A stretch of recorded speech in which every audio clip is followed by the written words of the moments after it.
Withdrawing money from Questrade is pretty easy thing to do. Today I'm gonna teach you how you guys can withdraw money from Questrade. So for that, as you guys can see, I'm on my Google now here. I'm just gonna search for Questrade and I'll go to this website which should be Questrade. Now here you simply can. Now after you will be at the home page. Now here you simply have to click on this account, and after clicking on the account, a menu shall pop up.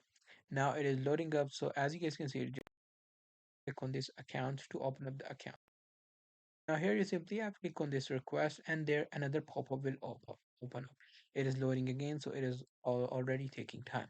Now here you simply have funds. Withdraw funds, you will see this page here. As you guys can see, it wants me to finish, setting up my account, but in your case, you will have your whole account set up.